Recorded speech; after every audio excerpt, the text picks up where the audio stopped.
పవన్ కళ్యాణ్‌కి భద్రత కరువైంది. సో, ఆయన భద్రత మీద అలాగే ఆయనకి హాని ఉంది అని చెప్పేసి అనేక రకాలైనటువంటి ఆందోళన ఆ పార్టీకి సంబంధించినటువంటి కార్యకర్తలు, నాయకులు కూడా చేస్తూ ఉన్నారు. ఇటీవల మనం చూసాం సోషల్ మీడియాలో కూడా పవన్ కళ్యాణ్‌కి వ్యతిరేకంగా ఒక కొత్త ప్రచారం కూడా తెరలేపినటువంటి సిచ్యువేషన్, కూటమిలో చిచ్చురేపేటటువంటి పరిస్థితిని కూడా మనం చూస్తూ ఉన్నాం.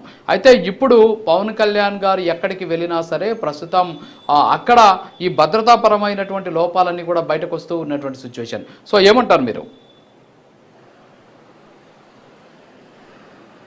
ఖచ్చితంగా ఈ భద్రతా లోపాల మీద పవన్ కళ్యాణ్ కూడా చాలా స్పష్టంగా చెప్తున్న పరిస్థితి ఉంది.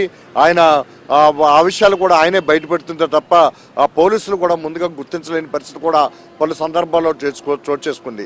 అయితే పోలీసుల వ్యవహార శైలి మీద కూడా మొదటి నుంచి పవన్ కళ్యాణ్ కూడా చాలా చాలా ముక్కుసూటిగా ప్రశ్నిస్తున్న పరిస్థితి ఉంది. పోలీసులు తీరు మారలేదని కూడా అనేక సభల్లో చెప్పిన పరిస్థితి ఉంది. ఇప్పుడు ఇటీవలనే పిఠాపురం సభలో కూడా ఆయన స్పష్టంగా చెప్పారు కూడా పోలీసులు తీరు మార్చుకోవాలని కూడా చెప్పిన పరిస్థితి కూడా ఉంది. అలాగే సాలూరు ఘటన తర్వాత ఘటనలు చోటు చేసుకుంటున్న నేపథ్యంలో తన భద్రత పరిస్థితుల్ని కొంచెం కట్టుదిట్టం చేసేందుకు కూడా ఈ కూటమి ప్రభుత్వం ప్రయత్నం చేసింది. అయితే ఏపీ పోలీసు యంత్రాంగమే పూర్తిగా ఇక్కడ నిఘా వైఫల్యాలు కూడా చాలా ఉన్నాయని కూడా తెలుస్తుంది.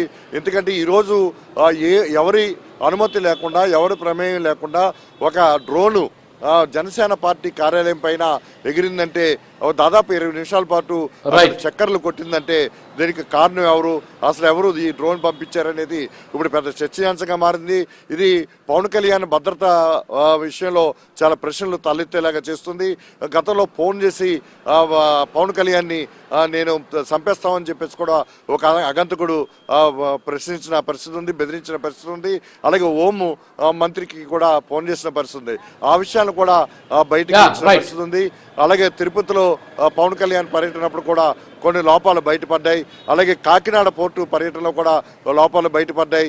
ఇప్పుడు చూసినట్లయితే మొన్న పవన్ కళ్యాణ్ పిఠాపురం పర్యటన నుంచి చాలా ఘాటైన విమర్శలే చేసిన పరిస్థితి కూడా ఉంది.